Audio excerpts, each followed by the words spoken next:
Hello everyone, this is Maureen and welcome back to another day of praying through the darkness.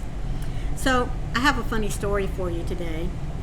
When my husband was starting out in his career and the things that he was doing, he traveled quite a bit. And I don't mean just here in the United States, but all over the world. I mean, he's been to places like China, Japan, Germany, Switzerland, even Greece and Egypt, I believe.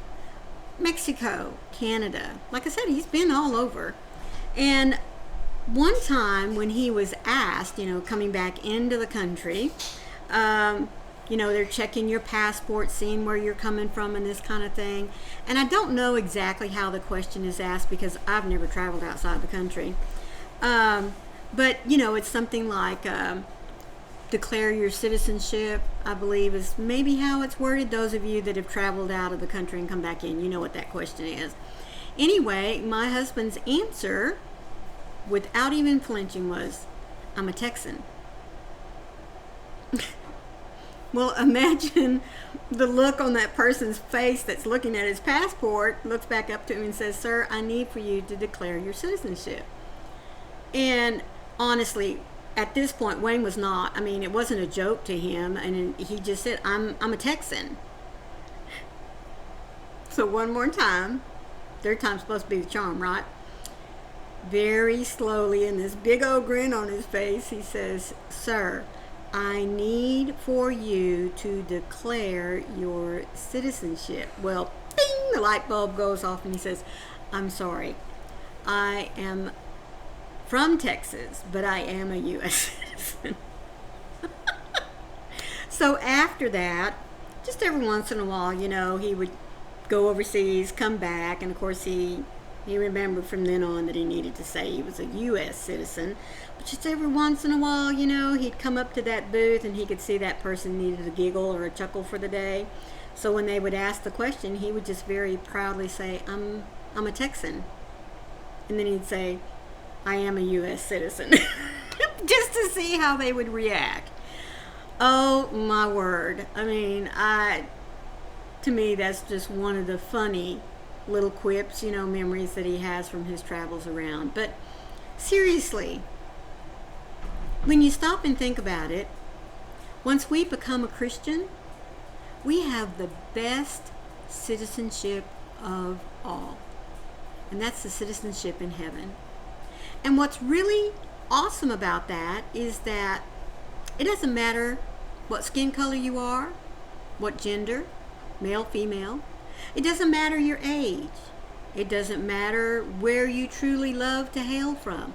Once we all accept Jesus Christ as our Savior, we become proud citizens of the heavenly kingdom in which God has created for us. So stop and think about that just a moment. We all come from the same, you can call it a country if you want to, but heaven. We all have citizenship in heaven. Isn't that awesome? Stop and think about that. I think it's wonderful. And in fact, in Philippians chapter 3, verse 20, we are citizens of heaven, where the Lord Jesus Christ lives, and we are eagerly waiting for him to return as our Savior. And yes, once we do become a citizen of heaven, that is, if we're not called home before he decides to return, that is something that we look forward to, isn't it? Being welcomed by him. Standing there at the pearly gates, or when he comes back here to claim all that are his. We have something truly amazing. Number one, our badge.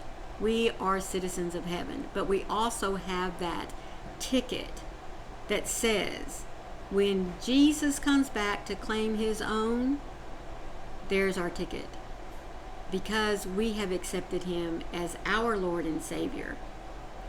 Father, this world is not my ultimate home. I'm not bound to a broken system and society forever. I am a subject of your kingdom.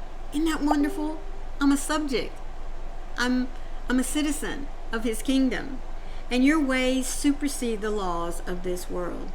So when I begin to despair at the brokenness I face in this realm of reality, may my heart be encouraged by the superior law of love in which heaven operates. There is no height or depth that can separate me from your love, for I am fully alive in you even now in the waiting.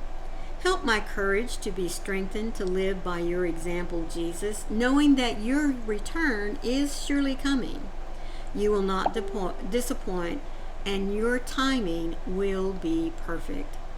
Jesus, you are the hope of the nations and the expectation of every longing heart. I belong to your kingdom, which is eternal. So fill my heart with your love today, and teach me to walk in your ways of wisdom. May I be aligned in mercy and kindness, reflecting your compassion in my life. So see, not only do we have this citizenship in heaven, but we also have a responsibility. We have a responsibility to live by Christ's example so that others can see what it is that we have, what it is that we're looking forward to, and all that it is that God has to offer. So claim your citizenship boldly, loudly. Sing it from the rooftops if you need to. You are a child of God. Your place is secure in heaven, which is where all of us should want to spend our eternity. Thank you so much for stopping in today to see this devotional. I greatly appreciate your time. Let me remind all of you, whether this was your first time here or you're some returners, please don't forget to hit that like button. Leave me a comment. Let me know how proud are you to show off your citizenship badge in heaven.